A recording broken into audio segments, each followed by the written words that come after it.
지난주 목요일 날 우리 서울시장이었던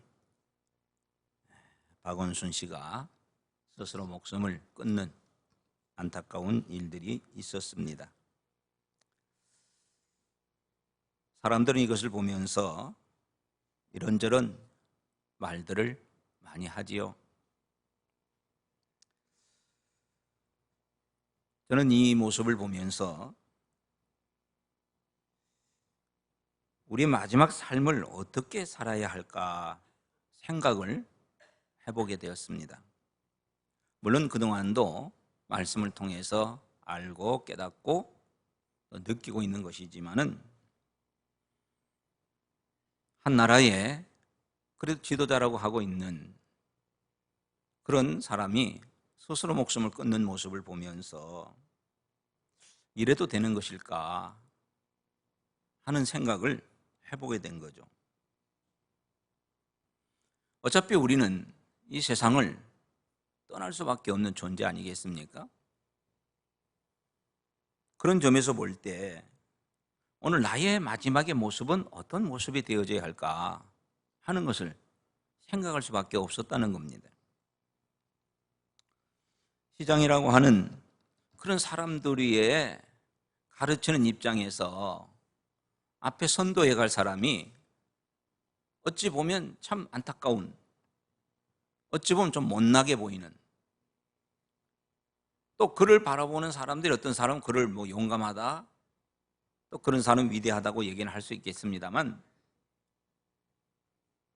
어차피 스스로 목숨을 끊어버렸다는 것은 이 세상에 있는 것들을 이기지 못하고 스스로 패배자의 모습을 보인 것은 아닐까 하는 생각을 하게 된 것이죠.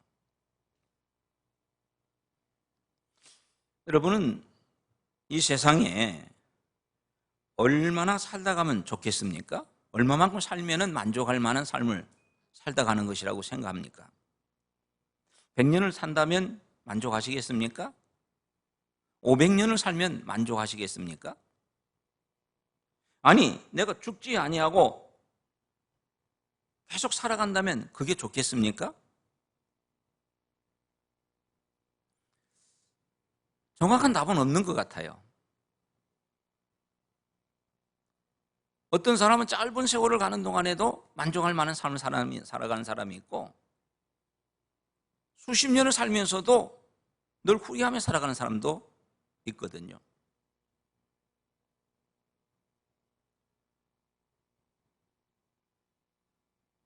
하지만 오래 사는 것을 많은 사람들이 다 원하고 있는 것은 사실입니다.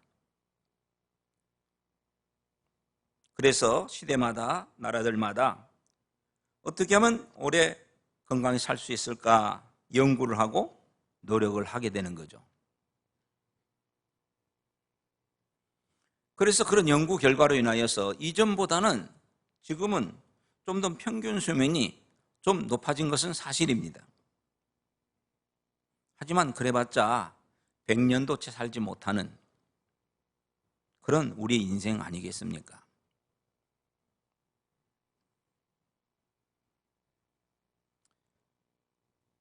우리 이석 장로님이 90이 훨씬 넘으셨고 이제 조금만 더 지나가면 이제 백수가 되는, 어쩌면 참 모든 사람이 부러울 수밖에 없는 그런 삶을 사시고 계세요. 그렇다고 해서 몸이 아파서 골골대며 살아가는 것도 아니고 누구보다도 새벽 일찍 4시 20분 되면 교회 오십니다. 요즘 우리 권사님하고 같이 이렇게 오시는 모습을 보면 참 감동을 받기도 해요. 누구보다도 일찍 와서 아무도 없는 곳에 와서 불도 켜고 그렇게 기도로 준비하는 우리 장로님 권사님 모습을 보면 나도 저렇게 해야 될 텐데 이런 생각을 많이 가지게 돼요.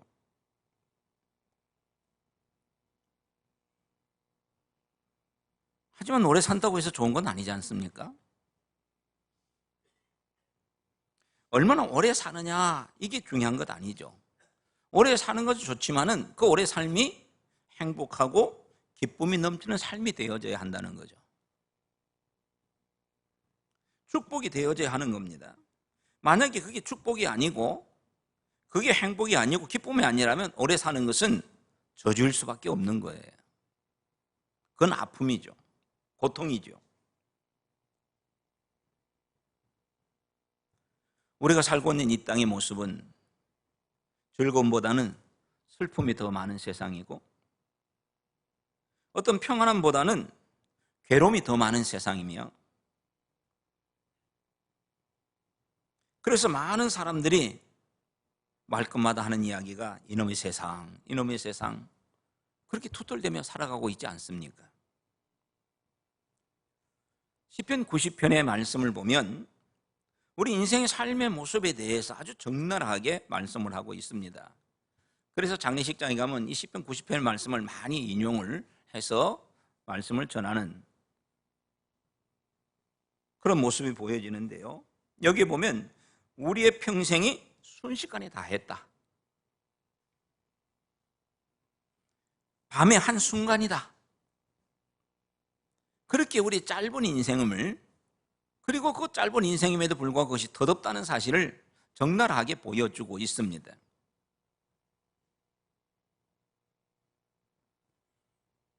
그리고 성경은 우리에게 그런 짧은 인생을 100년도 채 되지 못하는 인생을 살아가면서 살다가 이 세상을 떠나게 되어지면 하나님의 심판이 기다리고 있다고 이야기합니다. 그래서 믿지 아니하고 살았던 사람들은 지옥의 고통을 당할 수밖에 없고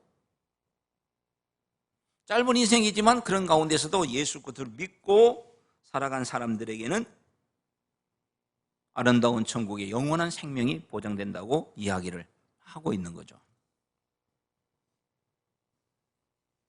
오늘 우리가 읽었던 시편 31편 이 말씀은 다윗이 기록한 것으로 그의 힘들고 어려움을 당했을 때에 하나님께 호소하는 내용이 들려져 있습니다.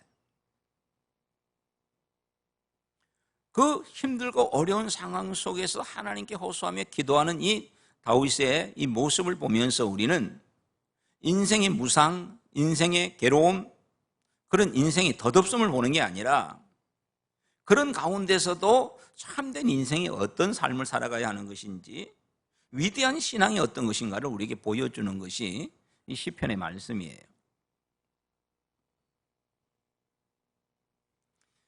오늘 이 말씀을 다 읽지는 않았습니다만은 이 말씀에 오면 먼저 우리가 기억해야 할 것이 있는 뭐냐면 다윗이 당한 그 위기의 모습을 우리가 볼 수 있다는 겁니다.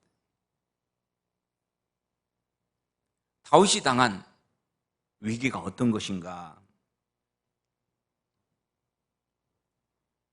그가 처한 환경에 대해서 표현할 수 없는 그런 힘든 상황이라고 이야기를 하고 있는데 말씀을 보면 4절에 보면 다윗은 자기가 원수들이 자신을 잡으려고 비밀히 그물을 쳤다라고 이야기하므로 고통당함을 이야기합니다. 13절 말씀에서는 사람들이 자기를 비방하고 있다라고 얘기를 합니다.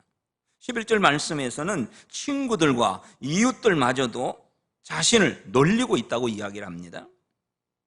길거리를 가게 된 많은 사람들이 자신을 보고 피하여 다닌다고 이야기를 하고 있습니다.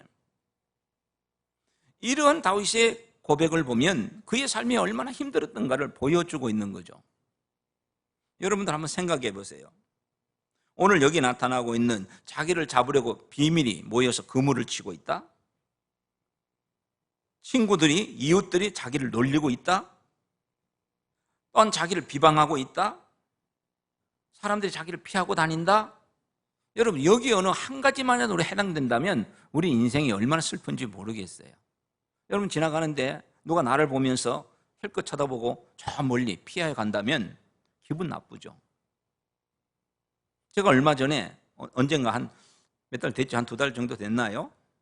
마스크를 모르고 끼지 않고 교회 온다고 집에서 오고 있었습니다. 근데 저쪽에서 한 아가씨가 오더라고요. 근데 나를 딱 보더니 길 옆에 도로가 있는데 그냥 도로를 무단 횡단해서 저쪽으로 가더라고요. 그걸 내가 보면서 아차, 저는 그걸 안 낀지도 모르고 그냥 온 거예요. 마스크 하나 안 꼈다고 이것도 두려워서 나를 피해간다는데, 사람이 나를 싫어서 피해간다면 얼마나 기분 나쁘겠어요? 얼마나 좌절하겠습니까? 지금 1절부터 쭉 다윗이 이야기하고 있는 그 내용이 사람들이 자기를 그렇게 보고 있다는 거예요. 대적의 핍박으로 인하여서 극심한 환난과 정신적인 고통을 당하고 있다고 이야기를 합니다. 9절과 10절에서 그렇게 얘기를 합니다. 그래서 12절에서는 그는 자기를 어떻게 생각하느냐면, 나는 사망한 자 같다, 죽은 자 같다, 그렇게 고백을 해요. 깨어진 그릇과 같다라고 12절에서 그렇게 다윗은 자신을 고백하고 있는 겁니다. 여러분, 다윗은 그만큼 힘들고 어려운 세월을 지나고 있다는 것을 보여주고 있는 겁니다. 그런데 놀라운 것은 이러한 힘들고 어려운 그런 상황 속에서도 다윗은 평소에 자신이 가졌던 여호와 중심의 그 신앙을 다짐하면서 5절 말씀에 내가 나의 영을 주의 손에 부탁합나이다 라고 하나님께 모든 걸 맡긴다고 하는 모습을 보여주고 있어요. 그리고 15절, 오늘 우리가 읽었던 말씀입니다만, 나의 앞날이 주의 손에 있사오니 라고 고백을 하며 그는 하나님께 자신의 모든 걸 맡기고 있음을 보여주고 있다는 거예요. 여러분, 사람들이 자기를 무시하고 만나주지도 아니하고 어떤 자는 자기를 죽이려고 하고 그런 육신적으로 또한 정신적으로 고통을 당하고 마치 사망한 자 같이 보여지고 깨어진 그릇과 같이 보여지는 자기의 삶이, 그런 삶을 보면서도 절망하거나 낙심하는 것이 아니라 오히려 그 가운데 하나님을 바라보면서 하나님을 의지하는 이 믿음, 이 믿음이야말로 정말 위대한 믿음일 수밖에 없다는 거죠. 여러분들 형편은 지금 어떻습니까? 우린 돈 조금 없다고 해서, 몸이 좀 아프다고 해서, 내가 원하는 대로 안 된다고 해서 그런 것들 때문에 쉽게 좌절하고 낙심하고 그런 것들로 인하여서 우리의 생명이 하나님 앞에 맡기지 못하고 원망하고 불평할 때가 얼마나 있습니까?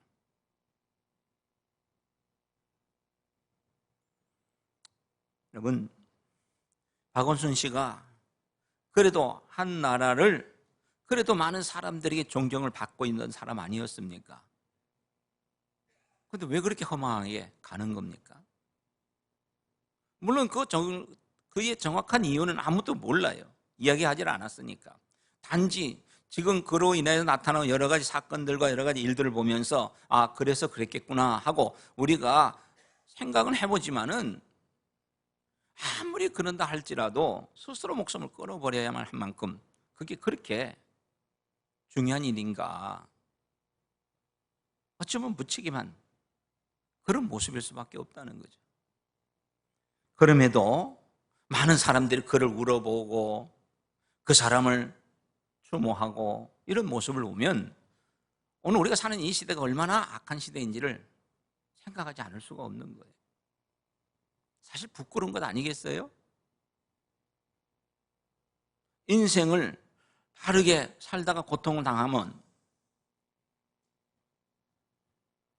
또는 어떻게 살든지 간에 즐겁게 살든지 간에 어떤 삶을 살았든지 간에 우리가 스스로 자신의 목숨을 끊을 만큼 그것은 어찌 보면 나약한 인간의 모습일 것이고 이것은 본이 되지 못하는 것이고 그가 어떤 삶을 살아왔든지 간에 아무리 위대한 삶을 살았다 할지라도 마지막 모습이 좋을 때 우리가 그걸 성공의 삶이라고 볼 수 있는데 아무쪼록 저와 여러분들의 삶은 마지막이 아름다운 삶이 되기를 바랍니다. 우리 삶이 지금 어떤 삶이었는지 모르겠지만 마지막 하나님 앞에 설 때는 정말 기쁨으로 설 수 있는 그런 삶이 되기를 원해요. 그때가 언제인지는 아무도 모르죠.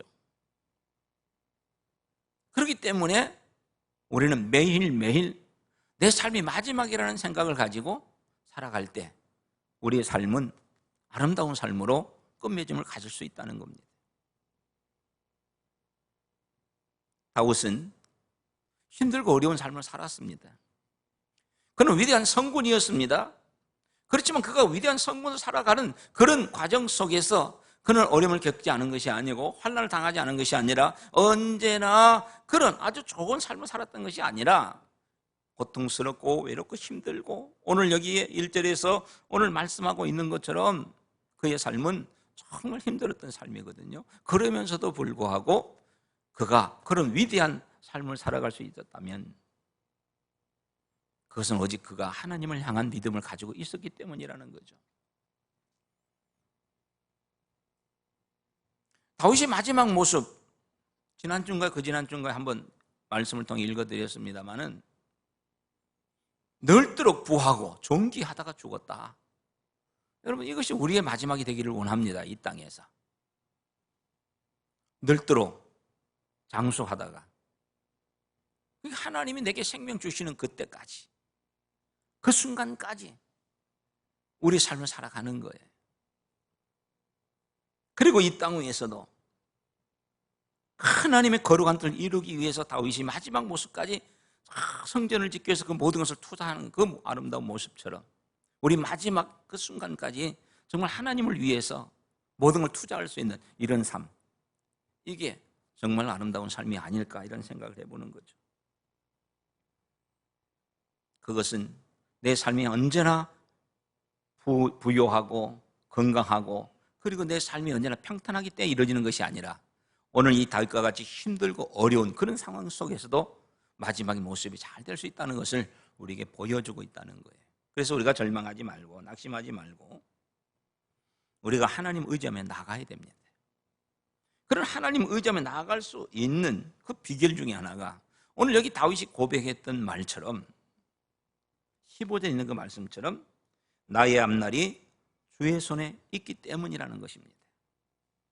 그래서 이제 두 번째로 나의 앞날이 주의 손에 있습니다 라고 하는 말씀을 기억해야 된다는 거죠. 우리 15절 말씀 한번 읽어볼까요? 15절 읽어봅시다. 시작. 내 원수들과 나를 핍박하는 자들의 손에서 나를 건져 주소서. 여기서 다윗은 나의 앞날이 주의 손에 있습니다라고 고백하고 있습니다. 여기에 나의 앞날이 주의 손에 있다. 내 앞날이라고 하는 이 앞날의 모습은 내가 살아가고 있는 일평생의 모습을 이야기하고 있는 것 아니겠습니까? 그 내가 살아가고 있는 그 일평생의 삶의 모습 속에는 고통도 있고 아픔도 있고 원망도 있을 것이고 괴로움도 있을 것이고 기쁨도 있을 것이고 즐거움도 있을 것이고 그것이 고통이든 아니면 즐거움이든 아픔이든 아니면 그것이 좋은 것이든 상관없이 내 앞날이 누구에게 있다고요? 주님에게 있다는 겁니다. 델리치라고 하는 신학 박사는 이 부분을 향해서 일생에 있을 모든 사건들과 환경의 변천들이라 그렇게 이야기를 했습니다. 여기 앞날이라는 이 말에 대해서 일생 동안에 있을 모든 사건들 그리고 환경의 변화들 이런 것들을 나의 앞날이라고 하는 말에 해석을 해놓았어요. 그러니까 내가 살아가는 내 앞날에 내 일생에 일어날 모든 사건들, 그것이 좋은 사건이 나쁜 사건이 어떤 사건이 상관없이 환경이 어떻게 변하든지 내 앞날이 주님에게 있다는 거죠. 그 모든 아픔도 주님에게 있는 것이고 고통도 주님에게 있는 것이고 기쁨도 주님에게 있는 것이고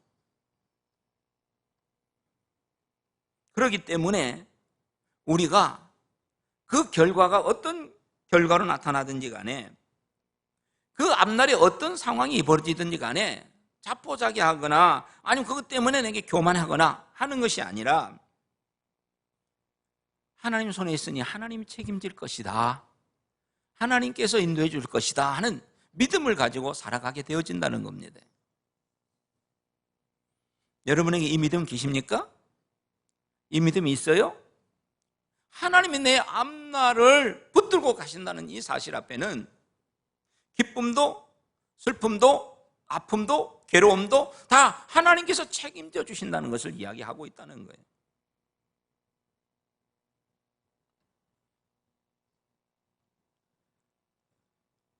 하나님은요, 어느 누구도 감히 대항할 수 없는 그런 주권자십니다. 하나님은요, 자신의 의지를 따라서, 자신의 뜻을 따라서 이 우주의 모든 우주 만물을 통치하시는 분이십니다. 역사의 주관자가 되시는 분입니다.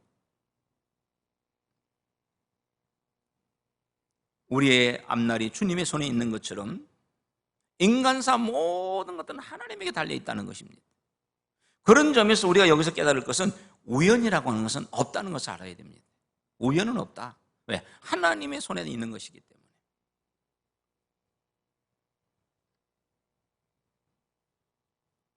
우리 잠언서 16장 9절을 한번 읽어보기를 바랍니다. 잠언서 16장 9절 읽어봅시다. 시작. 사람이 마음으로 자기의 길을 계획할지라도 그의 걸음을 인도하시는 자는 여호와시니라. 내가 내 삶에 대해서 계획을 하고 그리고 그것을 가려고 노력하고 힘든다 할지라도 결국 그 걸음을 인도하는 분은 내가 아니라 하나님이라는 겁니다. 하나님이 인도하셔야 된다는 거예요. 잠언서 16장 33절에는 또 이렇게 말씀하고 있는 것을 보게 됩니다. 33절도 읽어봅니다. 시작. 제비는 사람이 뽑으나 모든 일을 작정하기는 여호와께 있느니라.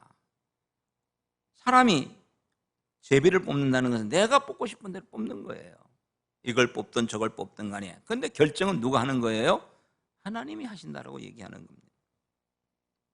그러니 우리가 볼 때는 우연이 되는 것 같은 게 보인다 할지라도 그 결정이 누가 하는 거라고요? 하나님이 하시는 거기 때문에 우연이라는 건 없다는 거다. 하나님의 계획 속에, 하나님의 작정 속에 그것이 이루어지고 있다는 겁니다. 그렇다고 한다면 오늘 저와 여러분들이 이 자리에 나와 있는 것도 하나님은 우리를 인도하셨다는 이야기입니다. 내가 나오고 싶어서 나온 게 아니라 하나님이 우리를 못 나오게 하신다면 내가 나온다고 아무리 발버둥 치고 내가 계획을 하고 그리고 이렇게 하면 되겠다라고 아무리 행동할지라도 하나님이 막아버리면 나올 수 없는 것 아니겠습니까?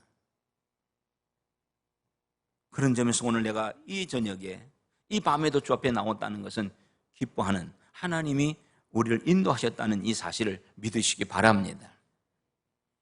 그러니 내가 목사가 되고 장로가 되고 내가 장집사가 되고 권사가 되고 내가 무엇을 하든지 간에 그 또한 하나님이 인도하신 것이고 하나님이 작정하신 것이고 하나님께서 역사하신 것이라는 것을 믿고 내가 능력이 있어서 된 게 아니고 내가 그럴 수 있는 힘이 있어서가 아니라 하나님이 그렇게 하셨다는 이 사실 앞에 우리는 그저 하나님 감사합니다라고 고백할 수밖에 없다는 거죠. 많은 사람들은요 자기의 자유의지를 가지고 생활하려고 합니다. 그래서 자기가 계획을 하고 그리고 자기가 계획한 대로 모든 게 잘 되어가는 줄 착각하고 있습니다. 하지만요 그렇지 못하다는 것을 우리는 압니다. 다윗은 이것을 깨달았어요. 그래서 다윗이 뭐라고 고백합니까? 나의 앞날이 내 손에 있는 것이 아니라 하나님에게 있다라고 고백할 수밖에 없다는 거죠. 그러니 내 앞날이 하나님에게 있다고 믿고 있는 이 다윗의 삶 속에서 하나님이 없어질 수가 없죠. 하나님을 의지할 수밖에 없고 하나님을 붙들 수밖에 없고 그 하나님을 믿을 수밖에 없는 거예요. 내가 아무리 지금 사람들에게 조롱을 당하고 많은 사람들이 나를 죽이려고 하고 내 삶이 힘들고 어렵다 할지라도 그래도 하나님이 나를 붙들고 계시니까 하나님을 잊을 수가 없고 하나님을 안 따를 수 없고 그래서 하나님은 의지하면서 내 앞날이 주님에게 있습니다 고백하면서 주님을 따라갈 수밖에 없다는 거죠. 사실 우리는요 1초 앞도 모르잖아요. 누가 이렇게 할 겁니다. 왜 몰라? 나 1초 앞에 알아. 나 1초 앞에 여기 있을 거야. 우리 1초 앞에 다 여기 있겠죠? 그죠? 1초 뒤에 여기 없을까요? 다 있을 거예요. 네, 그거 보면 내가 1초 앞도 볼 수 있는 능력자 같이 보여요. 내가 내일 아침에도 밥을 먹을 것이고 내가 내일 아침에도 직장에 갈 것이고 여러분 그거 의심하는 사람이 있습니까? 의심하는 사람 없어요. 그럼 우리가 능력자입니까? 아니에요.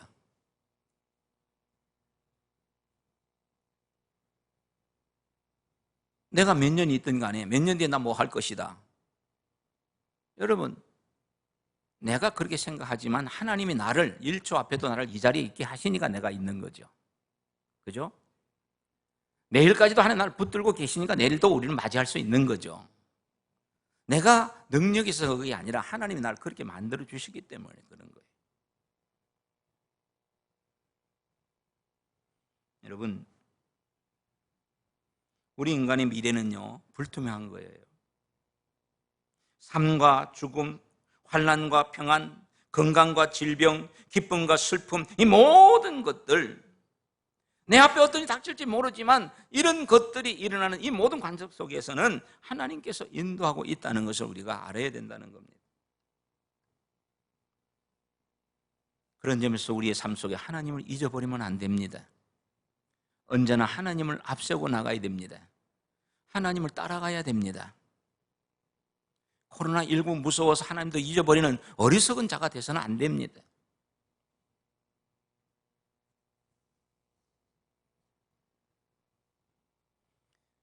하나님은요, 우리를 인도하십니다. 오전에 우리가 말씀드렸잖아요. 하나님께서 우리를 인도하심으로 인하여서 결국 우리의 미래는 어떻게 되는 거예요? 언제나 평안이고 언제나 희망이라는 거. 여러분, 오늘 아침에 말씀 기억나죠? 예레미야 25장 11절에서 말씀해 주었던 것처럼 우리를 향한 하나님의 생각은 평안이요 재앙이 아니니라. 미래와 행복이니라. 미래의 그 희망, 이게 우리의 모습. 그런 게 우리가 감사할 수 있는 거예요.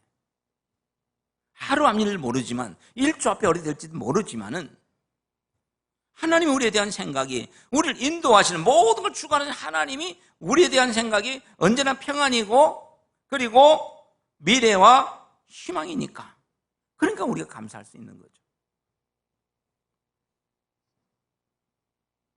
그런 점에서 다시 한번 말씀드립니다만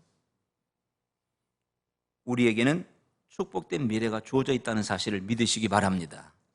한번 읽어볼까요? 시작. 우리에게는 축복된 미래가 주어져 있습니다. 전능하신 하나님이 손에 우리의 미래가 달려있는 거예요. 그것은 우리의 삶이 하나님 안에서 이루어질 수밖에 없다는 것을 보여주고 있는 겁니다.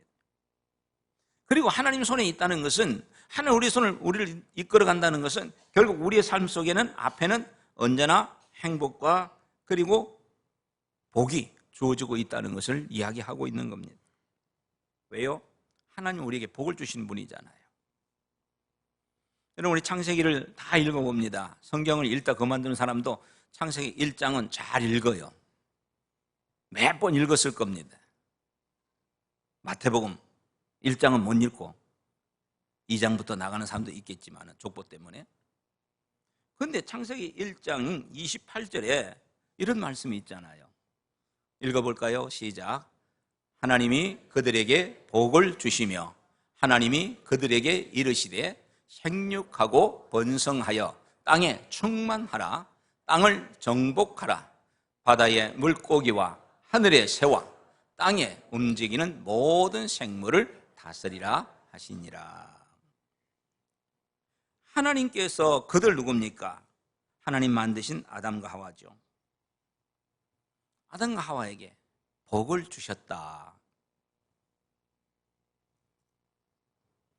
여러분, 우리 인간은 처음부터 복을 받은 자들입니다. 복을 받은 존재예요. 근데 안타깝게도 하나님 주신 복을 깨닫지 못하고 지가 하나님같이 돼보려고 하다가 하나님의 징벌을 받은 거죠. 그래서 죽을 수밖에 없었지만은, 그럼에도 사랑하신 하나님은 가죽옷을 지어 입힘을 통해서 우리에게 새로운 삶을 주셨어요. 우리 부끄러움을 없애고. 그럼에도 불구하고 또 범죄하고 또 하나님을 대항하니까 하나님이 노아 홍수를 통해서 심판을 하여 가지잖아요. 그러나 심판 중에서도 하나님은 누구를 생각하세요? 노아의 가족을 생각합니다. 그리고 노아의 가족을 통해서 또다시 하나님은 새로운 세계를 펼쳐가고 있는 모습을 보게 되어집니다. 여러분, 하나님이 우주를 만드시고 인간을 만드시고 제일 처음 사람 아담에게 아까 28절에서 창세기 1장 28절에서 축복해 주셨던 것처럼 노아 홍수를 통해서 모든 인류를 다 심판하시고 노아의 가족에게 제일 첫 번째 하셨던 말씀이 뭔지 아십니까? 우리 창세기 9장 1절을 한번 볼까요? 읽어봅니다. 시작. 하나님이 노아와 그 아들들에게 복을 주시며 그들에게 이르시되 생육하고 번성하여 땅에 충만하라. 여러분, 이 말씀 어디서 본 것 같지 않습니까? 아까 우리 창세기 1장 28절에서 본 것 같지 않습니까? 처음에 사람 아담에게 사람 만드시 그들에게 복을 주시고 생육하고 번성하라 했던 그 말씀. 모든 것을 딱 심판하시고 다시 노아의 가정을 통해서 하나님께서 또 복을 주신 것이 똑같지 않습니까? 여러분, 하나님 우리에게 이렇게 복을 주시려고 하시는 분이에요. 그런 점에서 우리의 미래는 불확실하지만은 어떻게 될지 모르지만은 분명한 것은 하나님을 따라가면 하나님 말씀대로 순종하고 가기만 하면 우리의 삶은 복된 삶이 되어진다는 겁니다. 우리가 연약하고 부족해서 때론 죄를 짓고 잘못을 행하긴 하지만 하나님의 사랑이 우리를 다시 붙들어서 복된 길로 인도하고 있다는 겁니다.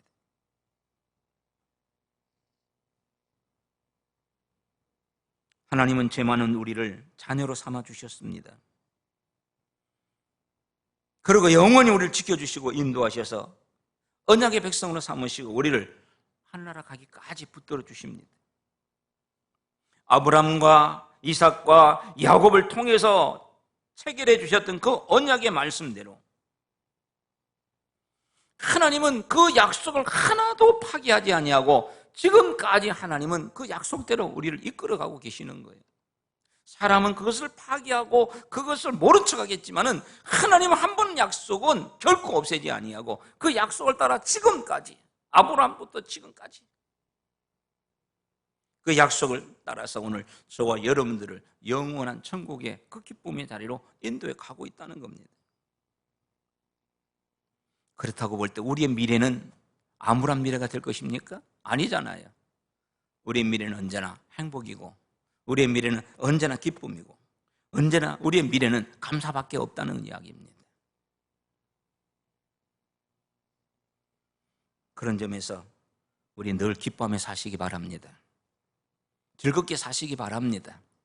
코로나 때문에 죽을까 두려워서 예배도 드리지 못하는 그러한 연약한 존재는 되지 맙시다. 여러분, 지금 되어가는 것은 마지막 때의 모습을 보여주고 있어요. 지금 정부에서 하는 것들 가만히 보면은요, 우리를 위하는 척 하잖아요. 코로나 때문에 우리를 살려고 우리를 병들지 않고 나라를 잘 만들어 가겠다고 보지만 이것이 결국 우리의 신앙을 어떻게 자꾸 조여오고 있지 않습니까?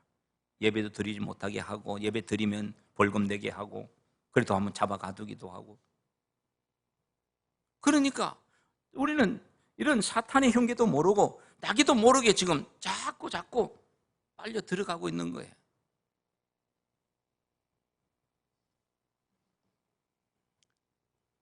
말씀을 맺어 보십시다. 여러분, 오늘 우리 앞에는요, 주님이 우리를 인도하신다는 것을 기억하시기 바랍니다. 나의 앞에 주의 손이 있음을 기억하시기 바랍니다. 그리고 주님이 인도하신 대로 따라가기를 바랍니다. 때때로 조그만 어려움이 오고 그 가는 길에 앞에 강물이 가로막고 때로는 산이 가로막힌다 할지라도 주님은 우리를 그 길을 능히 건너게 하시고 그 산을 오를 수 있도록 해 주실 겁니다. 우리는 걱정할 것 없이 단지 우리 앞날이 주의 손에 있음을 기억하고 그냥 순종하고 나가면 되는 거예요. 이 믿음으로 앞으로서 우리가 어느 때까지 살아갈지 모르겠지만 이 믿음으로 살아서 마지막 주 앞에 섰을 때 참 잘했구나 칭찬받는 우리 모두가 되기를 주님의 이름으로 축복합니다. 기도하겠습니다. 참 좋으신 아버지 하나님 감사합니다. 하나님께서 오늘도 우리에게 은혜를 허락해 주심을 감사합니다. 하나님께서 우리를 향한 생각은 평안이라고 했습니다. 재앙이 아니라고 했습니다. 미래와 희망이라고 했습니다. 하나님 감사합니다. 하나님 감사합니다. 우리 앞길에 이런 평안을 주시고 우리 앞길에 이런 미래와 그리고 우리에게 소망을 주신 것 감사합니다. 이제 우리는 이 하나님만을 믿고 끝까지 순종하며 가는 자가 되게 하여 주시옵소서.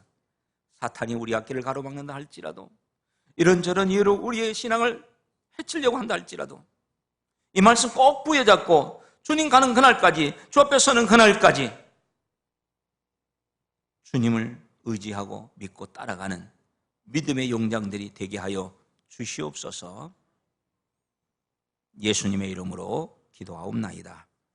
아멘.